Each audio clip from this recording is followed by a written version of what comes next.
Hello guys, welcome back to the channel. आज हम देखने वाले हैं यूनिट 2 ऑपरेटिंग सिस्टम की।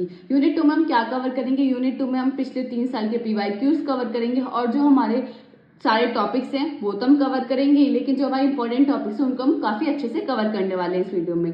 तो आप इस वीडियो को कंप्लीट देखिए, ये यूनिट आपकी काफी अच्छे से हो जाएगी। तो करते हैं वीडियो को स्टार्ट, बढ़ते हैं अपने पहले टॉपिक की तरफ जो कि है प्रोसेस सिंक्रोनाइजेशन। प्रोसेस सिंक्रोनाइजेशन है क्या? Process synchronization is the coordination of execution of multiple processes in a multi-process system to ensure that they access shared resources in a controlled and predictive manner.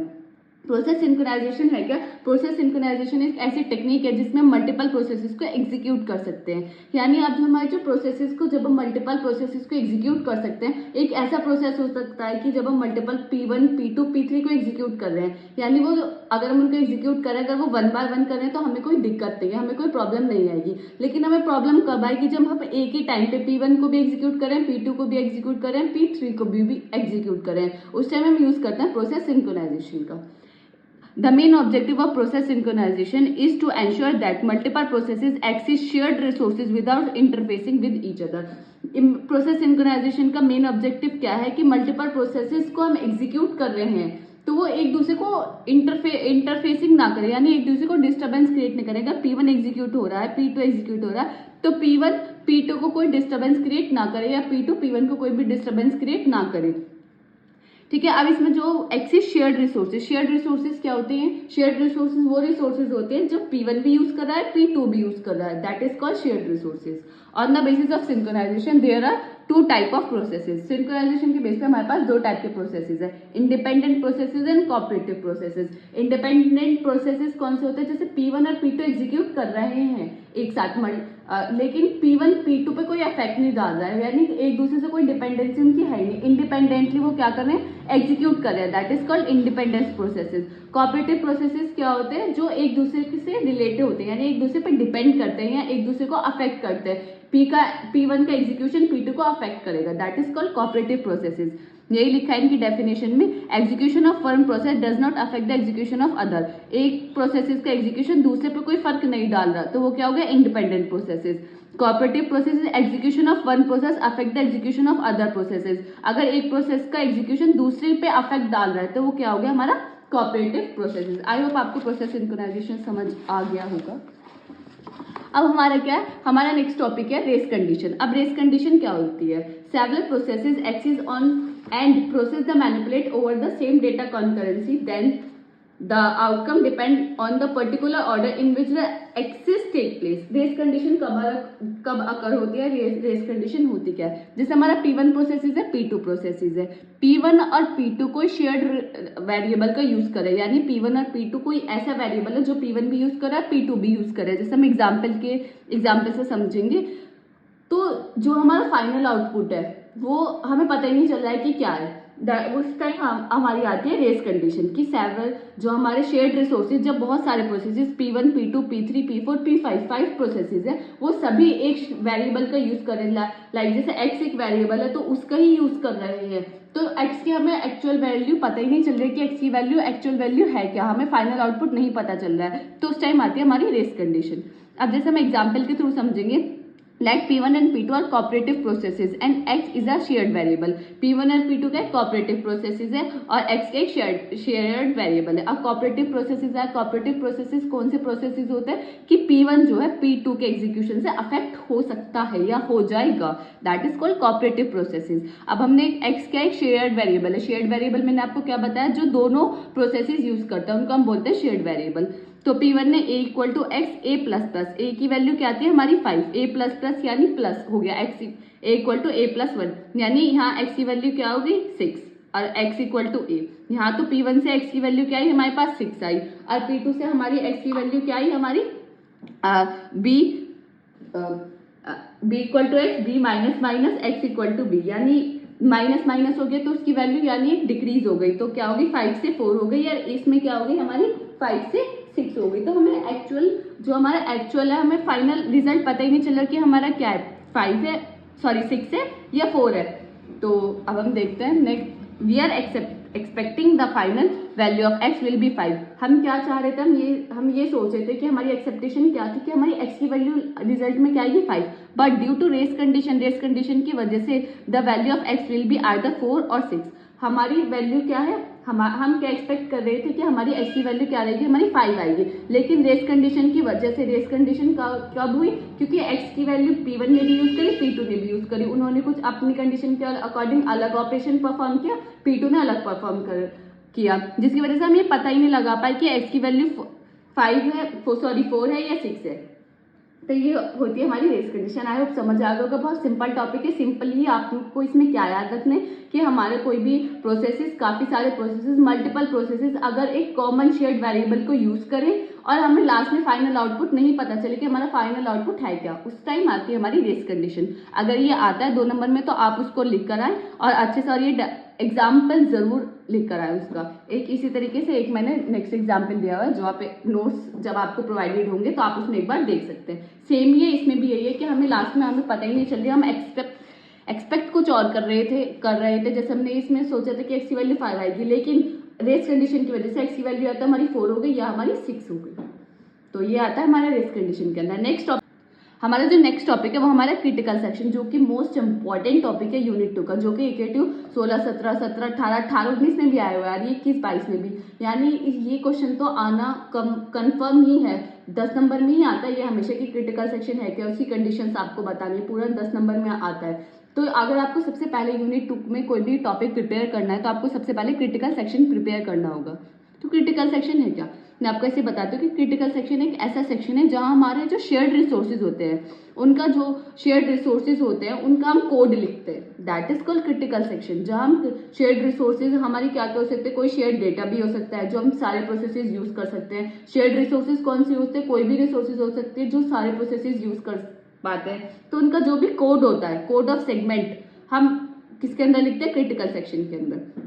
तो critical section is a code segment. Critical section का एक code segment है where the shared variable can be access, जहां हम shared variable को क्या कर सकते हैं, एक्सेस कर सकते हैं। Atomic action is required in a critical section. Critical section में क्या, हमें कुछ एक्शंस रिक्वायर्ड होते हैं, जैसे only one process can execute in its critical section at a time, यानी क्रिटिकल सेक्शन में एक टाइम पे एक ही प्रोसेस को हमें एग्जीक्यूट कराना है। All other processes have to wait to execute in the critical section. अगर P1 हमारा क्रिटिकल सेक्शन के अंदर है, P2 भी आना चाहता है, तो अगर P1 क्रिटिकल सेक्शन के अंदर है तो P2 को क्या करना पड़ेगा, वेट करना पड़ेगा, क्योंकि हमारे क्रिटिकल सेक्शन में क्या है कि एक टाइम पे एक ही प्रोसेस क्रिटिकल सेक्शन के अंदर क्या कर सकते हैं, एग्जीक्यूट कर सकता है।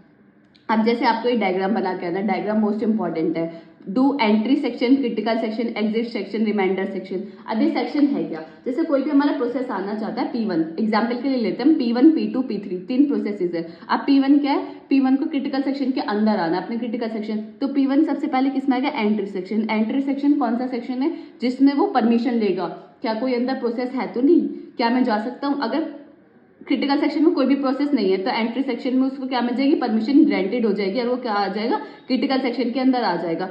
जब उसका वर्क कंप्लीट हो जाएगा तो वो क्या हो जाएगा, एग्जिट सेक्शन में आ जाएगा। तो जब उसका काम कंप्लीट हो जाएगा तो वो एग्जिट सेक्शन से बाहर आ जाएगा। तो इसी तरीके से हर प्रोसेस को आने से पहले, क्रिटिकल सेक्शन के आने से पहले ही उसे 3 सेक्शंस पहले एंट्री सेक्शन के पास जाना पड़ेगा, जहां से वो परमिशन लेगा कि मैं क्रिटिकल सेक्शन के अंदर जा सकता हूँ या नहीं जा सकता हूँ। आफ्टर क्रिटिकल सेक्शन वो किसके कहाँ जाएगा, एग्जिट सेक्शन, यानी मेरा काम कंप्लीट हो चुका है, अब कोई और प्रोसेस आ सकता है। अब ये जो हमारा रिमाइंडर सेक्शन है, अब रिमाइंडर सेक्शन है क्या, रिमाइंडर सेक्शन वो सेक्शन है जिसमें हम कोई भी common data, common resources use नहीं करते, यानी आप इसे बोल सकते हैं नो शेयर, मतलब नॉन शेयर डेटा। जहां नॉन शेयर डेटा आता है वहां होता है हमारा रिमाइंडर सेक्शन, जहां नॉन शेयर डेटा आता है। लेकिन जहां शेयर डेटा आता है वो क्या हमारा होता है, शेयर डेटा, मैंने शॉर्ट फॉर्म में लिख दिया। जहां हमारा शेयर डेटा होता है वो होता है हमारे क्रिटिकल सेक्शन। रिमाइंडर सेक्शन याद रखें, नॉन शेयर डेटा जहां होगा वहां होगा हमारा रिमाइंडर सेक्शन। अब मैंने नीचे क्या लिखा है, एंट्री सेक्शन और एग्जिट सेक्शन को एक्सप्लेन किया, क्योंकि 10 नंबर में आएगा तो आपको ये अच्छे से एक्सप्लेन करना है। एंट्री सेक्शन है क्या, handle the entry into the critical section. ये क्या करता है, हैंडल करता है कि क्रिटिकल सेक्शन के अंदर किसको एंट्री देनी है किसको नहीं देनी। It acquire the resources needed for the execution of the processes. ये क्या बताता है, ये उन रिसोर्सेज को एक्वायर करता है जो एग्जीक्यूशन के लिए प्रोसेस को चाहिए होती है।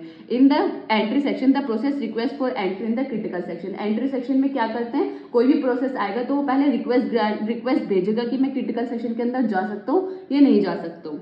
ठीक है, ये सब होता है किसके अंदर, एंटर सेक्शन के अंदर। एग्जिट सेक्शन क्या करता है, exit section handle the exit from the critical section. जब क्रिटिकल सेक्शन से आप बाहर आएंगे तो किसके एकदम कहाँ आएंगे, एग्जिट सेक्शन पे, जहां आपको क्या करना है, इट रिलीज द रिसोर्सेज, जो आपके पास रिसोर्सेज हैं आप उनको क्या करेंगे, रिलीज करेंगे। एंटर सेक्शन में आपको क्या मिलेगा, जो आपकी रिसोर्सेज नीडेड है वो आपको मिलेंगे, लेकिन एग्जिट सेक्शन में जब आप आएंगे तो आपको के पास जो भी रिसोर्सेज है उनको क्या करना पड़ेगा, रिलीज करना पड़ेगा। And also inform the other processes the critical section is free. और आपने अपनी रिसोर्सेज को फ्री कर दिया, आफ्टर दैट आपको क्या करना है, दूसरे बताना है, दूसरे प्रोसेसेस को इन्फॉर्म करना है कि इस टाइम क्रिटिकल सेक्शन फ्री है, मेरा काम हो चुका है, अगर आपको आना है तो आप आ सकते हैं। ठीक है, ये होता है हमारा क्रिटिकल सेक्शन। आई होप ये आपको अच्छे से समझ आ गया होगा। आपको जो जो मैंने सब बताया आपको वो सब लिखकर आना है। अब क्रिटिकल सेक्शन जो है हमारे रिक्वायर्ड, अब इसके सॉल्यूशंस क्या है, required of solution of critical section, तो इसके 3 है, म्यूचुअल एक्सक्लूजन, प्रोग्रेस और बाउंडेड वेटिंग। अब म्यूचुअल एक्सक्लूजन है क्या, mutual exclusion implies that only one process can be inside the critical section at any time. Mutual exclusion ये बताता है कि एक टाइम पे एक ही क्रिटिकल सेक्शन के अंदर प्रोसेस जाएगा। If any other process request the critical section they must wait until it is free. अगर P1 प्रोसेस क्रिटिकल सेक्शन के अंदर है, उसी टाइम हमारे पास क्या है, P2 प्रोसेस आया कि मुझे भी क्रिटिकल सेक्शन के अंदर जाना है, तो P2 को क्या करना पड़ेगा, वेट करना पड़ेगा जब तक P1 अपना काम कंप्लीट नहीं कर देता। यानी P1 जब तक क्रिटिकल सेक्शन से बाहर नहीं आ जाता, वो अपनी रिसोर्सेज को फ्री नहीं कर देता, तो तब तक P2 को क्या करना पड़ेगा, वेट करना पड़ेगा। तो ये किसके अंदर आता है, म्यूचुअल एक्सक्लूजन के अंदर। प्रोग्रेस क्या होता है, progress means that if a process is not using the critical section, यानी कोई भी एक प्रोसेस है जो क्रिटिकल सेक्शन का यूज नहीं कर रहा है, then it should not stop any other processes from accessing इट। अगर वो P1 है, P1 अंदर चला गया क्रिटिकल सेक्शन, लेकिन वो क्रिटिकल सेक्शन का यूज नहीं कर रहा है, तो वो ये नहीं कि वो अपने आप को रोके रखेगा, वहीं रहेगा, कुछ यूज भी नहीं कर रहा है, लेकिन फिर भी वो क्या कर रहा है, स्टॉप है उसके अंदर। Any process can enter in critical section if it is free. यानी प्रोग्रेस का मतलब क्या है कि प्रोग्रेस होती रहनी चाहिए, ये नहीं कि अगर P1 अंदर है, वो कुछ काम नहीं कर रहा है, उसको कोई वर्क नहीं है, तो वो तब भी क्रिटिकल सेक्शन तुरंत वो बाहर आए और हम एट द टाइम उस टाइम डिसाइड करें कि हमें नेक्स्ट प्रोसेस को किसको भेजना है, P2 को भेजना है, P3 को भेजना है, P4 को भेजना है। तो प्रोग्रेस होती रहनी चाहिए, ये नहीं कि क्रिटिकल सेक्शन फ्री है।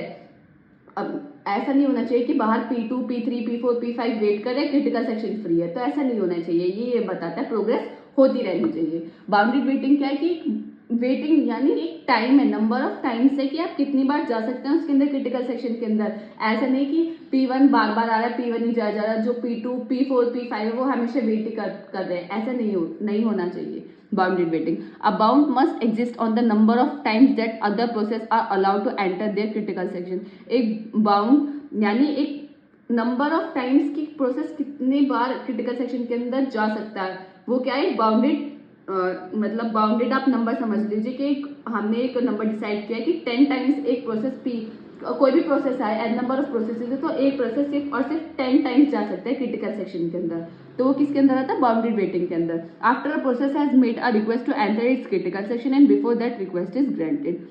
और वो क्रिटिकल सेक्शन के अंदर तब जाए, क्रिटिकल सेक्शन के आने से पहले वो क्या करें, हम रिक्वेस्ट करें, जब उसकी रिक्वेस्ट ग्रांट हो जाए उसके बाद वो क्रिटिकल सेक्शन के अंदर जाए। ठीक है, ये सबका म्यूचुअल एक्सक्लूजन में क्या होता है, ये 3 होती हैं। जब हमारा आएगा यानी क्रिटिकल सेक्शन आता है तो क्या पूरा वो क्रिटिकल सेक्शन के बारे में पूछता है, आपको क्रिटिकल सेक्शन बताना है क्या होता है, जैसे मैंने आपको बताया, देन उसका वो diagram, entry section, exit section, reminder section, critical section सबको एक्सप्लेन करके आना। आफ्टर दैट आपको ये तीनों म्यूचुअल एक्सक्लूजन, प्रोग्रेस और बाउंडेड वेटिंग समझा के आना है। म्यूचुअल एक्सक्लूजन में कुछ नहीं है, एक टाइम पे एक प्रोसेस अंदर जाएगी क्रिटिकल सेक्शन के अंदर। प्रोग्रेस ये बताता है कि प्रोग्रेस होती रहनी चाहिए, कभी ऐसा नहीं हो कि क्रिटिकल सेक्शन फ्री हो और बाहर वेट कर रहे हैं। और बाउंडेड वेटिंग ये बताया कि कोई भी प्रोसेस का नंबर ऑफ टाइम्स एक लिमिट है कि वो कितनी बार क्रिटिकल सेक्शन के अंदर जाता है, ऐसा नहीं है कि वो अनलिमिटेड बार जाता रहेगा। ठीक है, आई होप आपको ये काफी इंपॉर्टेंट टॉपिक है, तो आप इसको काफी अच्छे से कर लें। नेक्स्ट है हमारा कॉन्करेंसी। कॉन्करेंसी क्या होता है, execution of several processes eight the same time. Concurrency में क्या होता है कि हम एग्जीक्यूट करते हैं सेवरल प्रोसेसेस को एक टाइम पे, यानी T1 टाइम पे हम P1 को भी एग्जीक्यूट करें, P2 को भी, P3 को भी, तो वो किसके अंदर आएगा, कॉन्करेंसी के अंदर। It takes place in operating system when multiple processes are executing in parallel. Concurrency कब आता है ऑपरेटिंग सिस्टम में, जब हम मल्टीपल प्रोसेसेस को एग्जीक्यूट कर लें parallelly. It is the execution of process to provide an impression of an synchronization computation. ये क्या, ये जब भी हम मल्टीपल प्रोसेसेस को एग्जीक्यूट कर रहे हैं तो उनके बीच में क्या प्रोवाइड करता है, सिंक्रोनाइजेशन प्रोवाइड करते हैं। In concurrency resources are shared among the processes that result in troubles such as starvation and deadlock. Concurrency में क्या होता है, रिसोर्सेज जब हम शेयर्ड रिसोर्सेज को यूज करते हैं प्रोसेसेस को, जिसकी वजह से हमारी क्या क्या प्रॉब्लम्स आ सकते हैं। एक तो स्टार्वेशन, एक डेडलॉक। स्टार्वेशन क्या होता है, स्टार्वेशन यानी भूखमरी।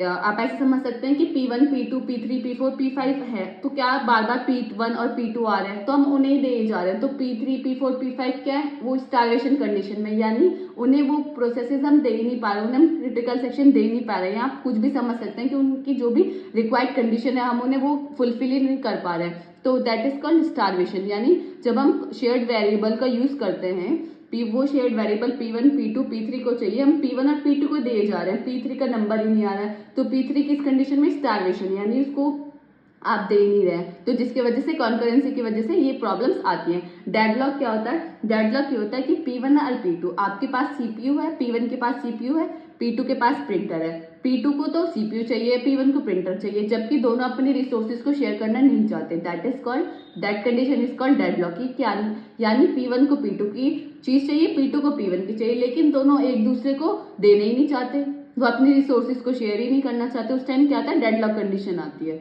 It supports mechanism like memory allocation, execution of processes. ये सपोर्ट्स करता है कॉन्करेंसी मैकेनिज्म को सपोर्ट करता है, जैसे मेमोरी एलोकेशन, मेमोरी को एलोकेट करना, execution of processes and computation scheduling to maximize throughput. ठीक है, ये सब इन मैकेनिज्म का यूज करके, जिसकी वजह से हम स्टार्वेशन और डेडलॉक को कम कर पाते हैं। तो अब हमारे क्या है, principles of concurrency. There are two type of concurrency processes with similar troubles, overlapping and interleaved processes. हमारे two type के concurrency processes होते हैं, troubles, overlapping and interleaved processes. तो इसमें क्या क्या है, ऑपरेटिंग सिस्टम शेड्यूलिंग पॉलिसी, यानी हमारे पास जब मल्टीपल प्रोसेसेस आता है तो हम क्या यूज करते हैं, शेड्यूलिंग का यूज कर सकते हैं। शेड्यूल कर सकते हैं कि इस टाइम पे ये एलोकेट होगा, इस टाइम पे इसको मिलेगी ये रिसोर्सेज, तो that is called scheduling policy. The activity of other processes, the way of handling interrupt by the operating systems.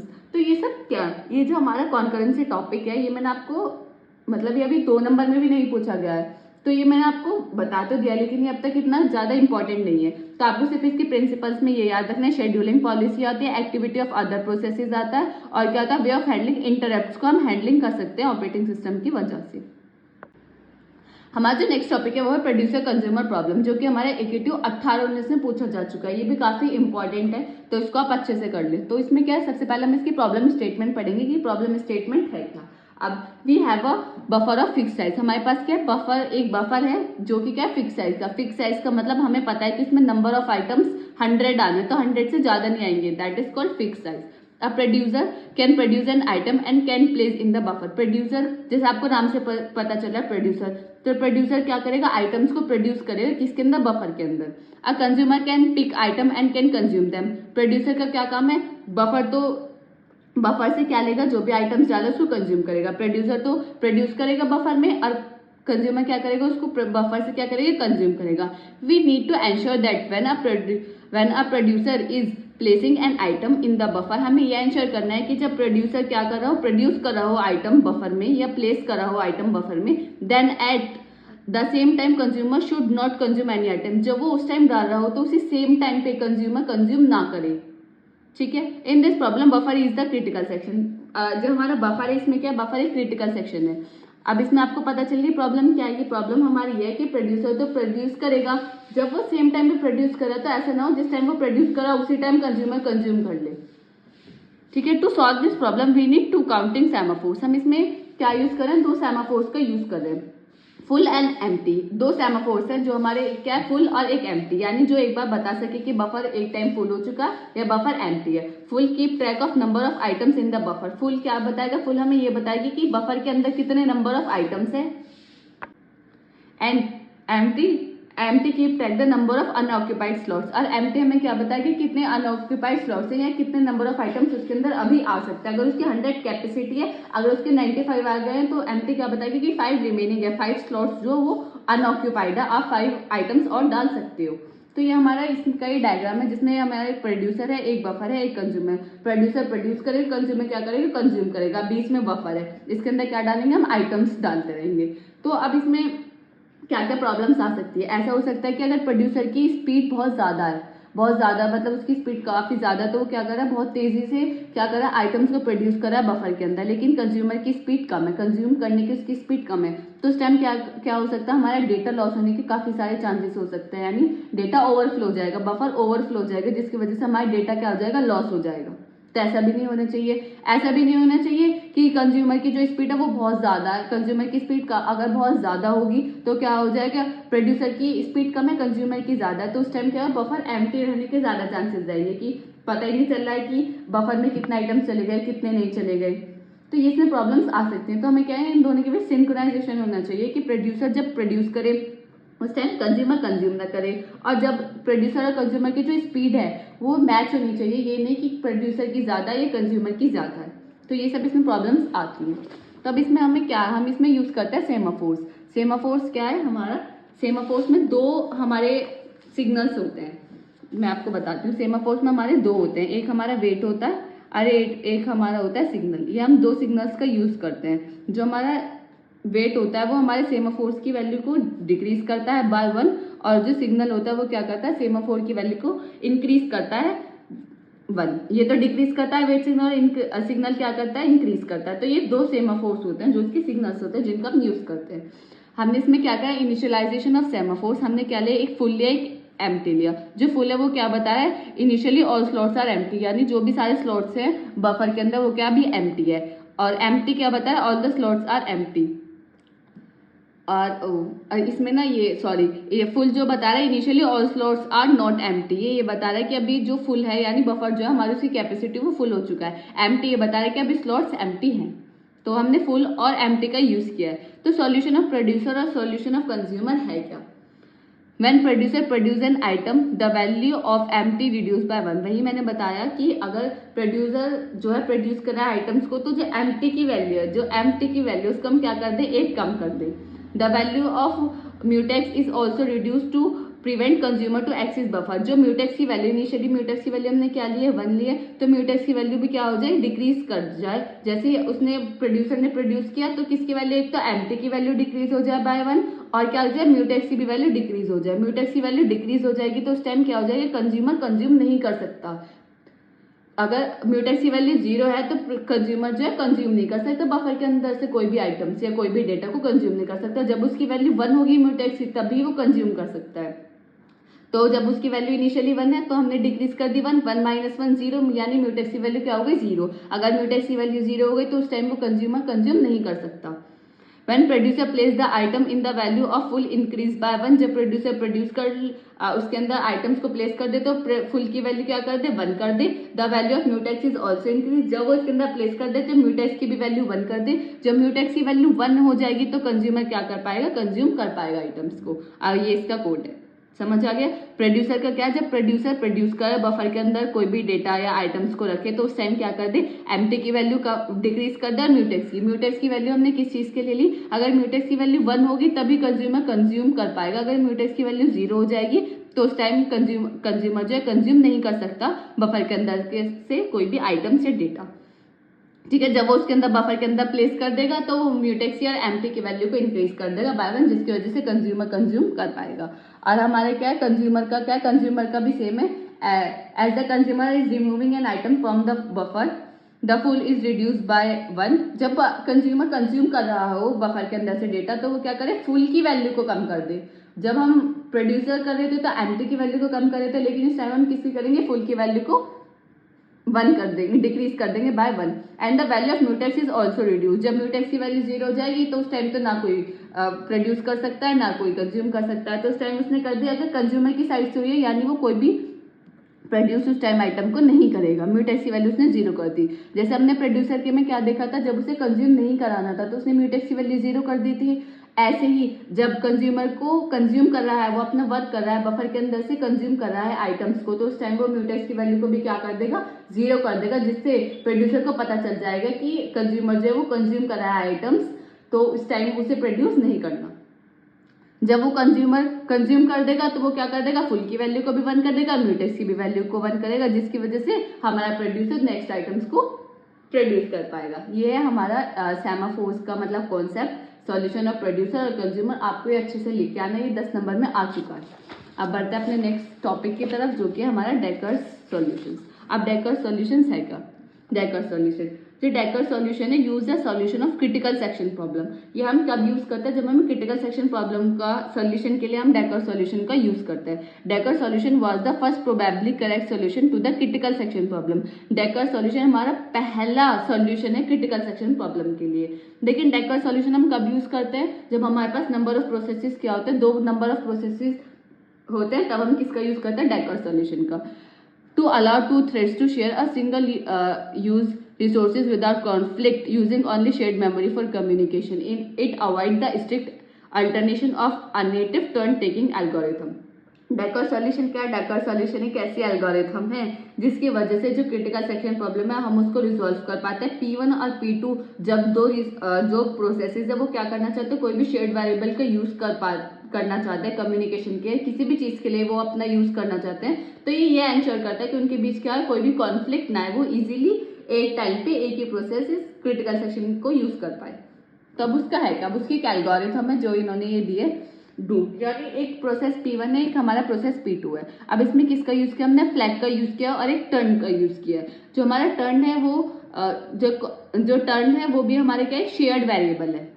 Turn जो है वो हमारा शेयर्ड वेरिएबल है, जो अब P1 भी यूज कर सकता है और P2 भी यूज कर सकता है। Initially flag I equal to true और flag J equal to true, ये मैंने ऐसी प्रोसेस बनाई, प्रोसेस P2 है, तो process P1 I equal to true, flag I equal to true, flag J equal to true. Flag I का true और flag J का ट्रू का मतलब क्या है कि फ्लैग I भी यानी प्रोसेस P1 भी जाना चाहता है क्रिटिकल सेक्शन के अंदर, प्रोसेस P2 भी जाना चाहता है क्रिटिकल सेक्शन के अंदर। अब ये दोनों अपना चेक नहीं करेंगे, I तो J का चेक करेगा और J I का चेक करेगा। क्या इसका टर्न है? अगर इसका टर्न होगा तो वो चला जाएगा, नहीं होगा तो नहीं जाएगा, जैसे हम देखेंगे। While flag J, flag I जो है यानी P1 प्रोसेस P2 के लिए चेक कर रहा है कि फ्लैग उसका J का फ्लैग चेक करेगा, फ्लैग का J चेक करेगा, J ट्रू है यानी हाँ ये क्रिटिकल सेक्शन में जाना चाहता है। फिर ये क्या करेगा? If turn equal to J, फिर ये चेक करेगा क्या टर्न भी इसका ही है, यानी ऐसे नहीं कि इसका टर्न नहीं है और ये जाना चाहता है। अगर इसका टर्न है, ये किसने देखा? P1 ने देखा कि उसका फ्लैग ट्रू है और टर्न भी उसका ही है, तो वो क्या करेगा? अपनी फ्लैग की वैल्यू को फॉल्स कर देगा, यानी अभी उसका टर्न नहीं है, वो अपनी फ्लैग की वैल्यू को फॉल्स कर देगा और कौन चला जाएगा? P2 यानी J, फ्लैग J कहाँ चल जाएगा? क्रिटिकल सेक्शन के अंदर चल जाएगा। जब उसका काम हो जाएगा तब जब उसका काम कंप्लीट हो जाएगा क्रिटिकल सेक्शन के अंदर, तब क्या होगा? फ्लैग I अपनी वैल्यू को ट्रू कर देगा। ये इस तरीके से प्रोसेस चलता रहेगा। आई होप ये आपको समझ आ गया होगा, सिंपल है, इसमें कुछ ऐसा नहीं, आपको अच्छे से एक्सप्लेन करके आना और जो ये कोड है ये लिख कर आना है। नेक्स्ट टॉपिक है हमारा पीटरसन सॉल्यूशन। पीटरसन सॉल्यूशन भी हमारे क्रिटिकल सेक्शन प्रॉब्लम को रिजॉल्व करने के लिए हम इसका यूज करते हैं। Peterson solution is the classical software based solution to the critical section problem. Peterson solution भी क्या है? क्रिटिकल सेक्शन प्रॉब्लम का एक सॉल्यूशन है। In Peterson solution we have 2 shared variable. इसमें हम क्या यूज करते हैं? 2 शेयर्ड वेरिएबल को यूज करते हैं।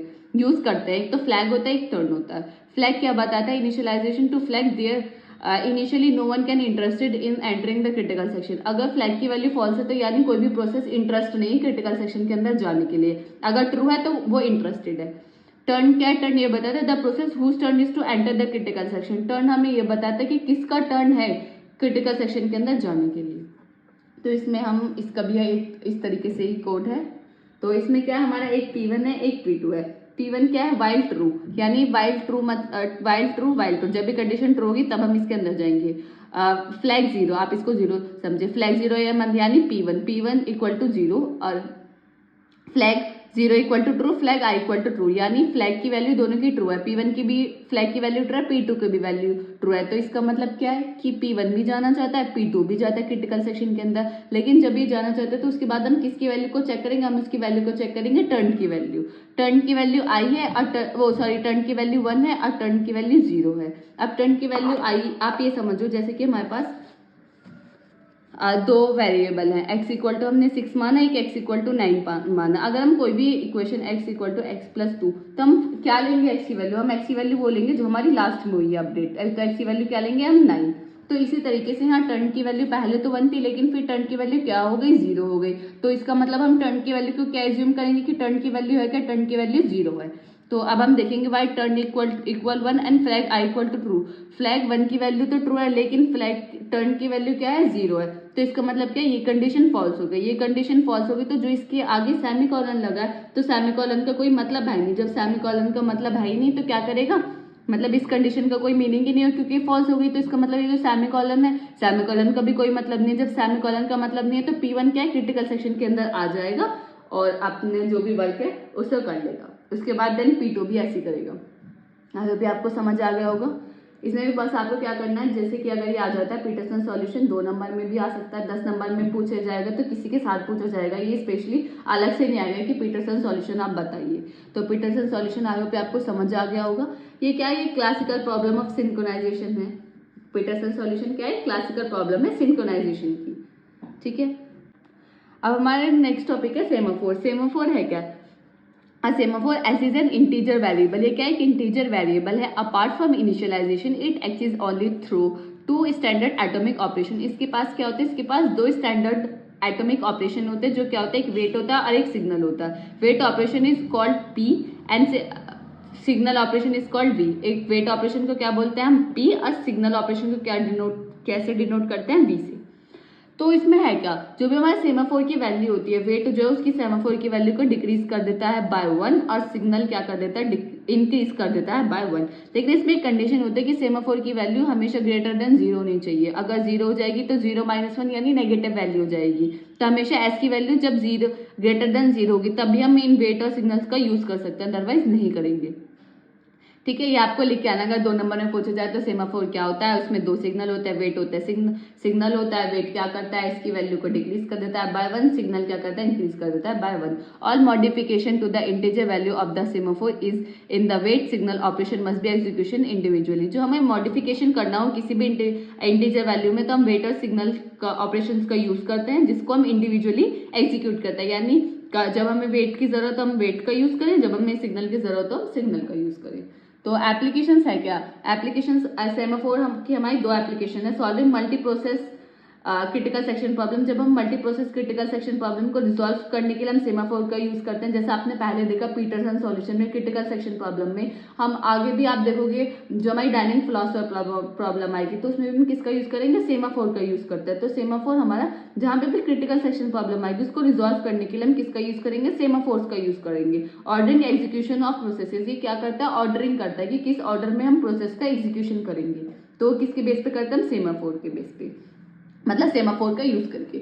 अब type of semaphores, there are 2 type of semaphores, binary and counting. Binary semaphores क्या होते हैं, बाइनरी सेमाफोर्स को म्यूटेक्स लॉग भी बोलते हैं, जिसके अंदर 2 वैल्यू होते हैं। बाइनरी यानी 2, 0 और 1 उसके पास वैल्यू होते हैं। काउंटिंग सेमाफोर्स क्या होता है कि इसकी एक रेंज होती है, जब उसको जरूरत पड़ेगी हम उसको इंक्रीज कर सकते हैं। ये तो मतलब फिक्स्ड है कि इसके अंदर 0 या 1 रहेगा, लेकिन इसके अंदर ऐसा कुछ नहीं होता।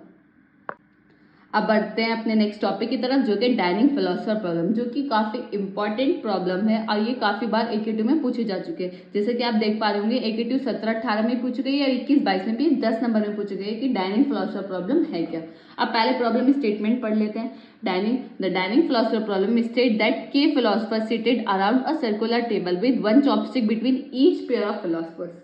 जैसे आप डायग्राम में देख पा रहे होंगे कि क्या एक राउंड टेबल है जिसके पास ये 5 फिलोसफर्स बैठे हैं और हर फिलोसफर के पास एक चॉपस्टिक है। अब बीच में राइस रखा है या चाउमीन कुछ भी मान लीजिए, तो ये क्या करना चाहते हैं, ये मैं आपको ऐसी रफली बता रही हूँ कि इसमें क्या है, इसमें एक प्रॉब्लम ये आएगी कहाँ, ये 5 फिलोसफर्स है, ये डाइनिंग टेबल है, इसके अराउंड 4-5 फिलोसफर बैठे हैं, इनके पास हर फिलोसफर के पास एक एक चॉपस्टिक है। यहाँ रखी है राइस। अब जब ये फिलोसफर को भूख लगेगी तो वो एक चॉपस्टिक से तो खाएगा नहीं, क्योंकि एक चॉपस्टिक से तो खाया ही नहीं जाएगा, उसे क्या चाहिए, 2 चॉपस्टिक चाहिए, लेकिन उसके पास तो है तो एक ही। तो एक टाइम पे P1 को भी P2 को भी एक साथ भूख लगी तो वो किसके चॉपस्टिक लेंगे, P1 तो अपने नेबरिंग वाली ये वाली ले लेगा, लेकिन ये तो P2 की है। तो वो किस तरीके से हम उसको सिंक्रोनाइज करेंगे, इस प्रॉब्लम को रिजॉल्व करेंगे, तो उसमें हम किसका यूज करते हैं, सेमाफोर्स का यूज करते हैं इस प्रॉब्लम को रिजॉल्व करने के लिए। तो आई होप ये प्रॉब्लम आपको समझ आ गई होगी, सिंपल प्रॉब्लम है। अब इसका स्टेटमेंट पढ़ लेते हैं। There is 1 chopstick between each pair of philosopher. जैसे मैंने बताया हर फिलोसफर के पास क्या अपनी एक चॉपस्टिक है। A philosopher may eat if he can pick up the 2 chopstick adjacent to him. जब फिलोसोफर को भूख लगेगी, उसको खाना खाना है, तो क्या करेगा, अपने एडजेसेंट 2 चॉपस्टिक ले लेगा। One chopstick may be pick up of any one of its adjacent follower but not both. P1 जो है P5 से भी ले सकता है और P2 से भी ले सकता है। ये नहीं कि P2 से भी ले लेगा P5 से भी ले लेगा, नहीं, एक तो उसके पास है, सिर्फ उसे चाहिए तो एक ही, या तो वो P5 से ले लेगा या वो P2 से ले लेगा जब उसे भूख लगेगी। ठीक है, अब इसका सॉल्यूशन है क्या, अब मैं इसको आपको सॉल्यूशन को थोड़ा एक्सप्लेन कर देती हूँ। इनिशियली जो हमारे फिलोसफर हैं, अभी आप कोड देखो, ये आपको लिख के आना, जो हमारे इनिशियली सारे फिलोसफर्स हैं, फिलोसफर्स की इनिशियली जो वैल्यू है वो हमने क्या कर दी है, 1 है। सबकी वैल्यू इनिशियली 1 है, पांचों जो फिलोसफर्स है उनकी वैल्यू क्या है, 1।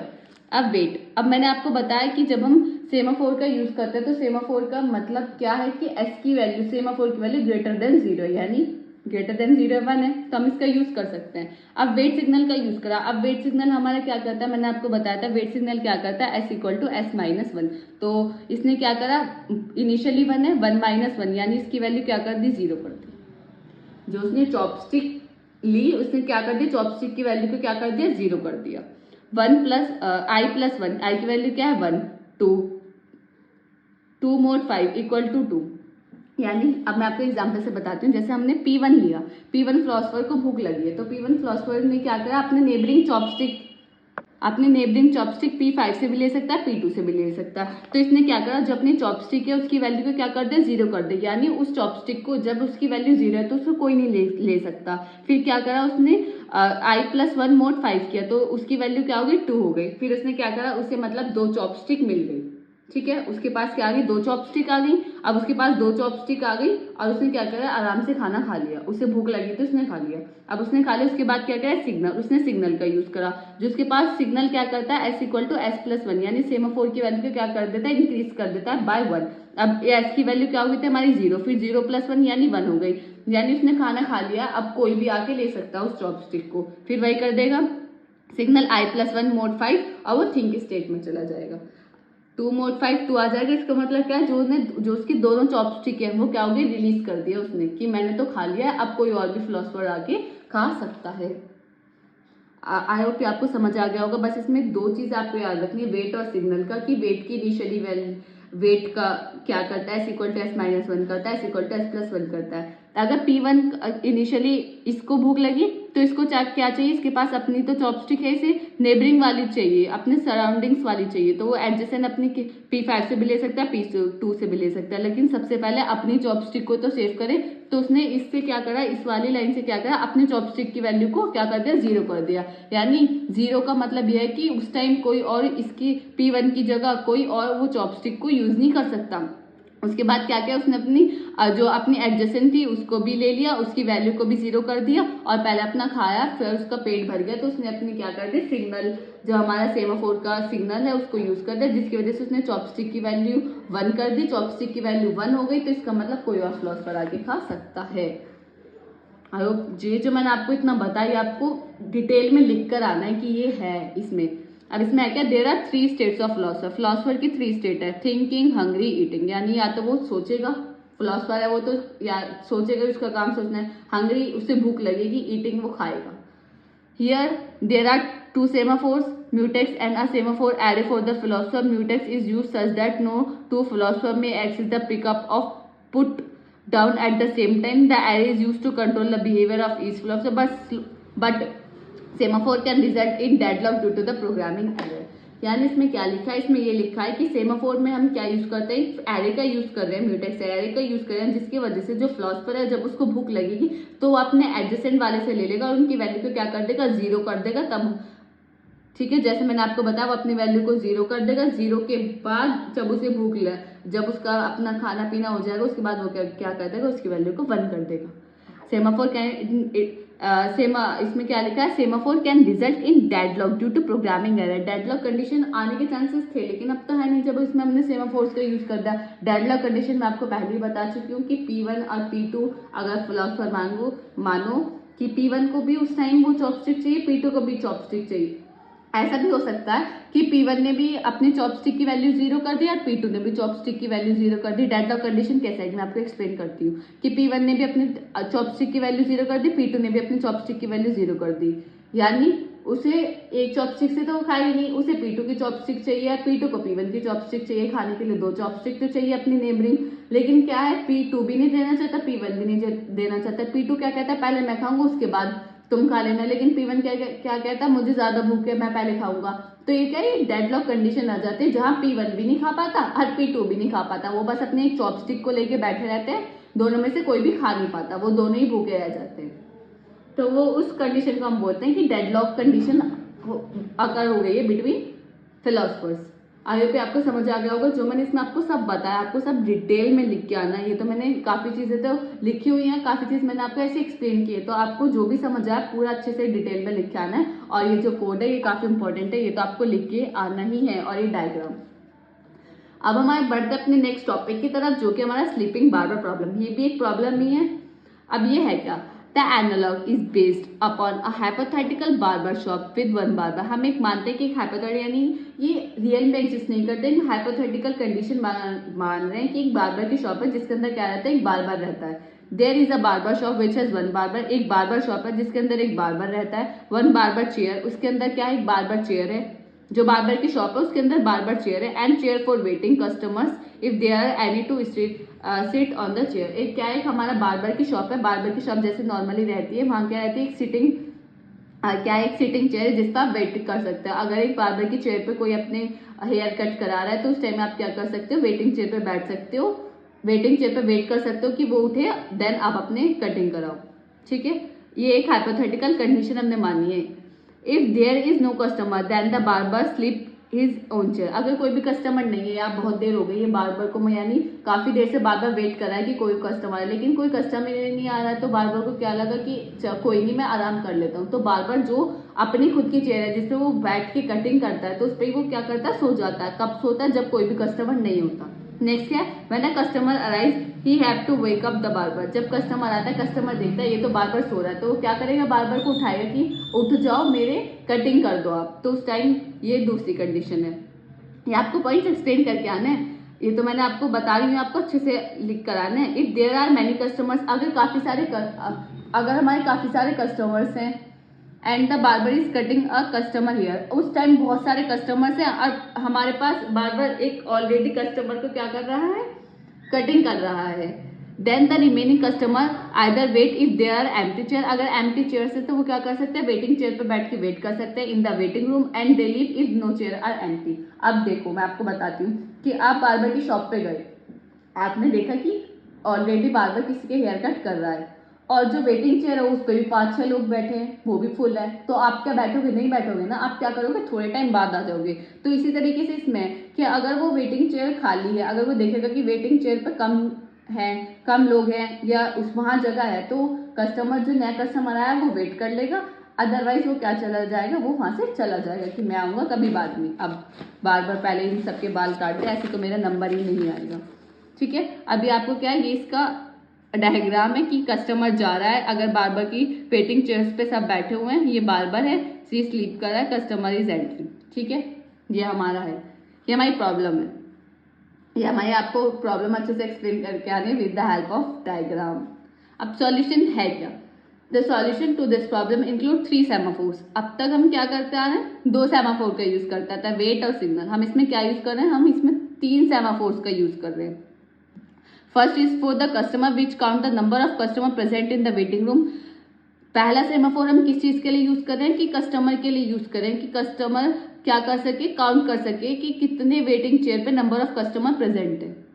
ठीक है, फर्स्ट क्या है, काउंट करने के लिए कि number of customer waiting chair पे कितने हैं। दूसरा क्या है, द बार्बर 0 और 1 is use to tell whether the barber is ideal और वर्किंग। अब दूसरा सेमाफोर हम किस चीज के लिए यूज करें, ये देखने के लिए कि बार्बर आइडियल है, आइडियल यानी वो फ्री है या बिजी है। तो दूसरा सेमाफोर हम इस चीज के लिए यूज कर रहे हैं, weather the barber is and the third mutex is used to provide the mutual exclusion which is required for the process to execute। Third semaphore हम किस चीज के लिए यूज कर रहे हैं, म्यूचुअल एक्सक्लूजन के लिए। म्यूचुअल एक्सक्लूजन यानी एक टाइम पे बार एक ही बाल की कटिंग कर सकता है, ऐसे नहीं कि 3-4 को कर देगा और एक साथ ही कटिंग कर रहा है, ऐसा नहीं पॉसिबल है। तो तीसरा सेमाफोर हम किस चीज के लिए यूज कर रहे हैं, कि एक टाइम पे बार एक ही कस्टमर की हेयर कट कर सकता है। When number of customer waiting जब एक कंडीशन है कि नंबर ऑफ कस्टमर वेटिंग यानी customer waiting equal to waiting chair है, then upcoming barber leave the shop. अगर यानी ये कंडीशन कौन सी है कि बार्बर भी बिजी है, जो हमारी वेटिंग चेयर है वेटिंग चेयर पे भी सब बैठे हैं, और नया कस्टमर आया तो वो क्या चला जाएगा, शॉप को चला जाएगा कि अभी तो बार्बर बहुत बिजी है, मेरा नंबर तो 1-1.5 घंटे में आने वाला है, तो मैं तो आऊंगा थोड़ी देर बाद। ये वो कंडीशन है। Initially customer semaphore is zero. Initially क्या है, कस्टमर सेमाफोर के हम क्या मानते हैं कि जीरो है, यानी वेटिंग चेयर पर कोई नहीं है। Then the barber goes to sleep. जब कस्टमर सेमाफोर की वैल्यू जीरो है यानी कोई भी कस्टमर हमारे वेटिंग चेयर पे नहीं है, कोई भी कस्टमर नहीं है, तो उस टाइम बार्बर क्या चला जाएगा, सोने के लिए चला जाएगा। Until the first customer come up, जब तक एक कस्टमर आ नहीं जाता। तो जब है ही नहीं, जब शॉप खाली है तो वो क्या करेगा, सोने चला जाएगा। जब कस्टमर आएगा, एक कोई भी कस्टमर आएगा तो वो क्या हो जाएगा, उठ जाएगा। कस्टमर अराइव यानी कस्टमर आ गया। एग्जीक्यूट कस्टमर प्रोसीजर, कस्टमर का प्रोसीजर अब शुरू हो जाएगा, यानी बार बार पूछेगा कि आपको किस तरीके की कटिंग करानी है। अब जैसे वो कटिंग करानी होगी वो बार बार उसको कटिंग कर देगा। Another customer came, another customer आया। Check if the empty chair is waiting, यानी वेटिंग चेयर्स जो है वो एम्प्टी हैं तो वो बैठ जाएगा, अदरवाइज वो क्या चला जाएगा, रिलीज कर देगा म्यूटेक्स, यानी वो बाद में आएगा, लीव कर जाएगा शॉप को कि मैं आऊंगा अभी बाद में, अभी तो बहुत टाइम है, बहुत टाइम लगेगा। If chair available customer seat, अगर चेयर अवेलेबल है तो कस्टमर बैठ जाएगा और इंक्रीमेंट कर देगा वेरिएबल को, कि वेटिंग वेरिएबल को क्या कर देगा, इंक्रीमेंट कर देगा। यानी मैं भी हूँ, मेरे भी बाल कटने हैं, मैं भी वेटिंग में अवेलेबल हूँ। And increase the customer semaphore, और कस्टमर सेमाफोर्स को इंक्रीज कर देगा। कस्टमर सेमाफोर्स हम किस चीज के लिए यूज करते हैं कि वो ये बताता है कि number of customer present in the waiting chair, की वेटिंग चेयर पे कितने नंबर ऑफ कस्टमर प्रेजेंट है। एंड इनकी when hair cut is over, जब हेयर कट हो जाएगी किसी कस्टमर के तो ओवर वो चला जाएगा। The customer exit the procedure and if there are no customer the waiting room barber sleep. वही अगर उसने हेयर कट करा लिया, उसने बताया मुझे ये कटिंग चाहिए, तो उसने क्या करा, कट करा लिया उसने बाल, और फिर अगर कोई भी कस्टमर नहीं आता तो क्या चला जाएगा, बार बार चला जाएगा अपना वेटिंग रूम में सोने, कि अब नहीं आने वाला कोई कस्टमर। तो ये हमारा पूरा अच्छे से आपको डायग्राम बना के आना है। ये बार्बर है, ये स्लीपिंग है, ये कटिंग रूम है, वेटिंग रूम है, कस्टमर है। अगर नो कस्टमर तो क्या होगा, नो कस्टमर तो स्लीपिंग स्टेट में चला जाएगा बार बार। अगर कस्टमर आएगा, अगर वो स्लीपिंग स्टेट में होगा, कस्टमर आएगा तो वो क्या करेगा, उसे वेकअप यानी उठाएगा। और अगर ऑलरेडी कस्टमर है कटिंग मतलब चेयर पे, तो वो क्या करेगा, वेट करेगा दूसरे कस्टमर का आने का, कि उसका काम कंप्लीट हो, उसके बालों की कटिंग हो जाए, देन मैं अपने बालों की कटिंग करा दूंगा। तो ये हमारा sleeping barber problem with solution, और ये आपको अच्छे से बता के आना है इसके डायग्राम के साथ। नेक्स्ट टॉपिक क्या है हमारा, इंटरप्रोसेस कम्युनिकेशन। इंटरप्रोसेस कम्युनिकेशन, जैसे आपको इसके नाम से पता चल रहा होगा कि प्रोसेस के बीच जब हम कम्युनिकेशन करते हैं, डेटा को शेयर करते हैं, इंफॉर्मेशन को शेयर करते हैं, तो तब हम किसका यूज करते हैं, इंटरप्रोसेस कम्युनिकेशन का। Interprocess communication is a mechanism which allow processes to communicate each other and synchronize their action. यानी इंटरप्रोसेस कम्युनिकेशन एक ऐसा मैकेनिज्म है जिसमें हम प्रोसेसेस को कम्युनिकेट कर पाते हैं सिंक्रोनाइजेशन मैनर में। Process can be communicate with each other by using two ways. Process communicate कर सकते हैं दो तरीके से। पहला होता है शेयर्ड मेमोरी, दूसरा होता है मैसेज पासिंग। शेयर्ड मेमोरी क्या है कि शेयर्ड मेमोरी का एक रीजन है, शेयर्ड रीजन है जिसमें हम कोई भी प्रोसेस आके कम्युनिकेट कर सकता है। मैसेज पासिंग यानी exchange of message between processes, कि जब वो कम्युनिकेशन कर रहे हैं, कोई भी इंफॉर्मेशन को शेयर कर रहे हैं, कोई भी डेटा को शेयर कर रहे हैं, किसकी हेल्प से कर रहे हैं, मैसेज को पास करके। पहला है हमारा शेयर्ड मेमोरी। शेयर्ड मेमोरी है क्या, shared memory require communicating processes to establish a region of shared memory. यानी जब भी प्रोसेसेस को कम्युनिकेट करना हो तो हम क्या करते हैं, एक रीजन को क्या कर लेते हैं, फिक्स कर लेते हैं कि ये हमारे क्या एक शेयर्ड रीजन है, ये P1 भी यूज कर सकता है, P2 भी यूज कर सकता है, जब उसे कम्युनिकेट करना हो या एक्सचेंज करना हो कोई भी मैसेज या data. Information is exchange by reading and writing data in the shared memory. Information को हम किस तरीके से एक्सचेंज कर पाते हैं शेयर्ड मेमोरी के अंदर, या तो रीड करके या राइट करके। नेक्स्ट अब हमारा क्या, message passing system. Message passing system है क्या, mechanism to allow process to communicate and synchronize their action. की एक ऐसी मैकेनिज्म है जिसकी वजह से प्रोसेसेस कम्युनिकेट कर पाते हैं सिंक्रोनाइजेशन मैनर में। No address space needed to be shared. इसमें कोई भी एड्रेस स्पेस हम यूज नहीं करते कि एड्रेस स्पेस नीडेड होता है कम्युनिकेशन के लिए। This is particularly use in the distributed processing environment. ये कब यूज होता है, जब हमें डिस्ट्रीब्यूटेड प्रोसेसिंग एनवायरनमेंट की हेल्प होती है, तब हम किसका यूज करते हैं, message passing. Message passing basically क्या होता है, जब हमें स्मॉल अमाउंट ऑफ डेटा या इन्फॉर्मेशन को शेयर करनी होती है तो तब हम किसका यूज करते हैं, मैसेज पासिंग का। मैसेज पासिंग हमारे दो तरीके से हो सकती है, तो फिक्स्ड हो सकती है या वेरिएबल हो सकती है, यानी हम जो भी मैसेज को पास करें या तो वो सेम ही रहेगा तो that is called fixed. Variable यानी वो चेंज कर सकते हैं बार बार मैसेज को। इसमें क्या होता है, सेंड कर सकते हैं, रिसीव कर सकते हैं मैसेज को। It is use for exchanging A small amount of data. वही जो मैसेज पासिंग है वो क्या, स्मॉल अमाउंट ऑफ डेटा जहाँ पे भी हमें शेयर करना हो वहां हम इसका यूज करेंगे। जैसे आप ये डायग्राम है, तो ये डायग्राम काफी इंपॉर्टेंट है, तो आपको ये बता के आना है जब इंटरप्रोसेस कम्युनिकेशन आपसे पूछा जाए। तो ये क्या, मैसेज पासिंग। हम क्या यूज कर रहे हैं, कर्नल्स का यूज करके हम मैसेज पास कर रहे हैं। प्रोसेस ए और प्रोसेस बी आपस में एक्सचेंज कर पा रहे हैं इंफॉर्मेशन या डेटा। और शेयर्ड मेमोरी में क्या होता है कि एक शेयर्ड वेरिएबल, देखो जैसे ये इसमें दिख रहा है आपको, शेयर्ड मेमोरी का एक रीजन एक फिक्स कर दिया गया है, जिसकी वजह से हम क्या कर पा रहे हैं, P1 और P2 आपस में एक्सचेंज कर पा रहे हैं इंफॉर्मेशन या डेटा को। तो ये जो हमारी यूनिट 2 है, इसमें हमने सारे टॉपिक्स कवर कर लिए विद 3 ईयर PYQs। और इसमें अगर आपको कोई भी डाउट है कमेंट सेक्शन में पूछ सकते हैं। अगर आपको वीडियो अच्छी लगी हो तो लाइक कमेंट शेयर करना ना भूलें। अगर आपको ये नोट्स चाहिए तो आप ज्वाइन कर सकते हैं हमारा Telegram channel. Thank you for watching this video. मिलते हैं किसी अगली वीडियो में।